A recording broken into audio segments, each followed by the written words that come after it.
Marcel Marceau, mas daí todo mundo saiu dele, todo mundo pegou a escola no Marcel Marceau, e a mímica é a arte de se comunicar corporalmente sem necessidade de utilizar uma língua de sinais específica.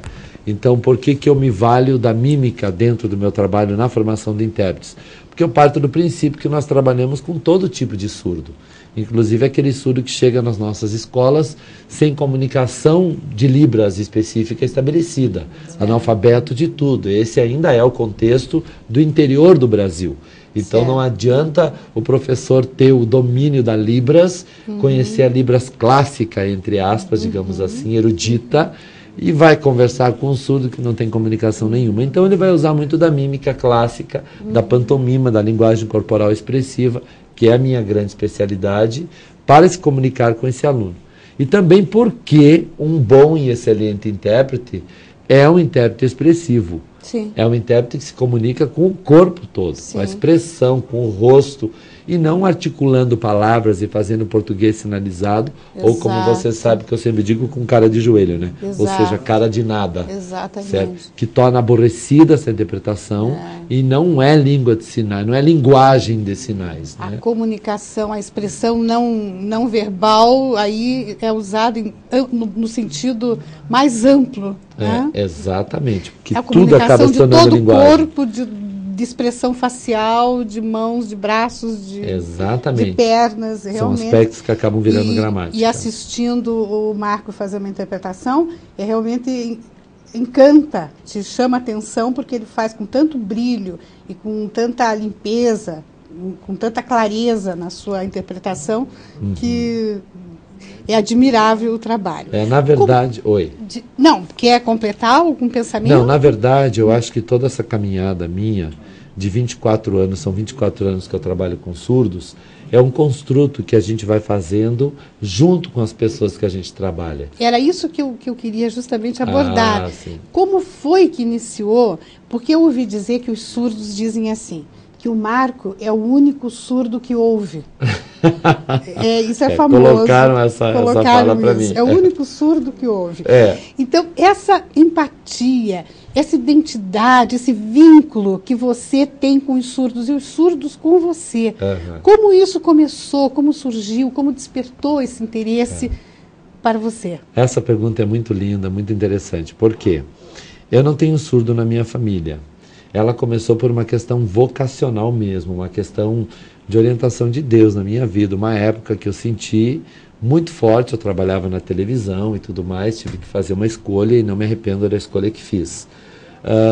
Só que eu pensei que o meu trabalho, na época eu fazia faculdade teológica, com especialização em grego e hebraico, então eu busquei várias línguas, porque eu achava que eu trabalharia com um povo extremamente elitizado, preferencialmente franceses, por ser de origem francesa. Então, quando entraram surdos na minha vida, eu pensei assim, vai ser um trabalho local, um trabalho eclesiástico, para uma única comunidade religiosa. E ali, como eu vim da televisão, já tinha feito vários cursos de teatro, de dança, tinha feito curso com o Estênio Garcia, que eu não preciso dizer quem é, de direção cênica. E aí eu disse, poxa, mas eu posso usar essa arte na língua de sinais, porque língua de sinais não pode ser que seja só isso, porque eu comecei a observar os surdos e ver que eles fechavam a boca e se comunicavam muito expressivamente. Então a minha primeira escola foi com eles. Eu aprendi língua de sinais numa imersão linguística. Eu caí dentro de uma missão com 15 surdos, eu não sabia absolutamente nada de língua de sinais, e ali eu tive que, na marra mesmo, das 7 da manhã à meia-noite, ter que me comunicar com eles. Então, assim começou esse processo, e daí eu comecei a desenvolver mais e mais cursos, busquei profissionalizar-me, aí fui para o exterior, fazer vários cursos no exterior também, e aconteceu que eu comecei a dar treinamentos para os intérpretes internos da minha comunidade eclesiástica. Certo? Aí os professores começaram a ouvir, começaram a perguntar, será que a gente pode dar uma espiadinha? Será que a gente pode participar? Isso há 20 e tantos anos atrás, né? E eu disse, olha, não é bem o objetivo, tem um viés cristão, religioso, evangélico, mas tudo bem, não, vamos lá, vamos lá. Quando eu vi, eu estava envolvido com a Secretaria de Educação do Estado do Paraná. Dei meu primeiro curso no CETEPAR, me lembro até hoje, que era a secretária de Educação, acho que era Ivanilde Tíbola, se eu não me engano. Eu estava lá, quando eu vi, eu estava com 60 ou 80 professores no CETEPAR, dando um treinamento, e a avaliação foi excelente no final do curso, foi uma semana de aulas, e ali começou então a minha caminhada, saindo do universo da igreja e entrando no universo da educação especial.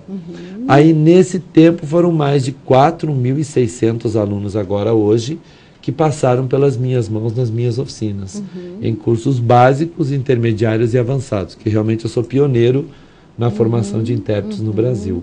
E começou muito jovem, né? Comecei, uma carreira, porque muito jovem. 20 comecei anos com 19 atrás, anos. Imagina. Eu comecei com 19. Começou muito jovem e como estudou, né, Marco? É impressionante como você estudou. Quantos idiomas você fala? Eu utilizo 10 idiomas. Eu utilizo 10 idiomas. Na verdade, eu venho de um ambiente linguístico, porque a minha família é de origem francesa, meus avós, bisavós, meu bisavô veio da França, e em casa eu ouvia francês e ouvia muito espanhol, porque o meu avô era um francês da Argentina.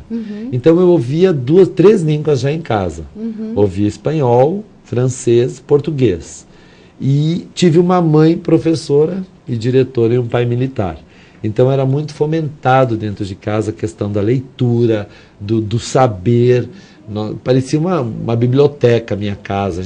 E a gente já vem com esse estímulo de casa, graças a Deus. Com certeza. E a partir dali, quando eu encontrei espaço, quando eu fui para a faculdade teológica, eu encontrei espaço para aprender mais línguas, e eu ia com cara de pau e coragem nos cursos de línguas e dizia: olha, eu não tenho muita grana, mas eu tenho vontade, vocês me deixam fazer qualquer coisa aqui, eu limpo o chão, mas deixam eu estudar essa língua. Que beleza!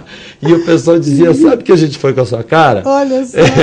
Olha, você vai ganhar bolsa. Eu me lembro que alemão eu ganhei assim. Quando eu fui estudar alemão, eu ganhei assim, na cara dura mesmo. Eu cheguei e disse: olha, eu quero estudar alemão porque eu estou estudando grego e hebraico e eu sei que a melhor tradução das línguas ocidentais foi a tradução de Lutero, que foi em alemão. Então eu quero estudar alemão para poder ver a melhor tradução do hebraico e do grego. Aí comecei a me mover. Daí assim por diante, fui espanhol, eu aprendi de casa, aprendi viajando, e depois várias línguas sinais. À medida que eu fui indo para os países, eu fui desenvolvendo, totalizando 10 línguas. Eu lembro que na oficina da qual eu participei, tem um momento que o Marco diz: agora vamos fazer uma dinâmica que eu aprendi em Singapura. Então é uma experiência internacional muito incrível, né? Para quem pode compartilhar. Você interpreta em quantos idiomas? Vamos dizer, para que nações você pode interpretar? Olha, normalmente eu utilizo, quando eu estou fora do Brasil, eu me valho do inglês, do francês, do espanhol, já me vali do alemão, e daí me valho de algumas línguas de sinais, como a língua de sinais americana, a língua de sinais chilena. Tá? Normalmente é assim. Em geral, é inglês, francês ou espanhol. E daí, no país onde eu estou, são traduzidas para as línguas de sinais daquele país. Por exemplo, quando eu vou para o Oriente Médio, eu tive uma experiência em Jerusalém, que eu tive uma oficina com 9 países. Então tinha árabe, tinha judeu, tinha coreano, tinha americano. Então a língua oficial nossa era o inglês, mas simultaneamente era traduzido para outras línguas. Foi uma experiência fantástica, foi uma troca, você pode imaginar uma turma 9. Aí outra experiência que eu tive, como você citou, Singapura, que eu fui fazer um curso de liderança superior no Hagai Institute. Lá nós tínhamos 43 países representados. Só que eu era aluno, eu estava na condição de aluno. E foi uma experiência bárbara, porque você senta para aprender com essas pessoas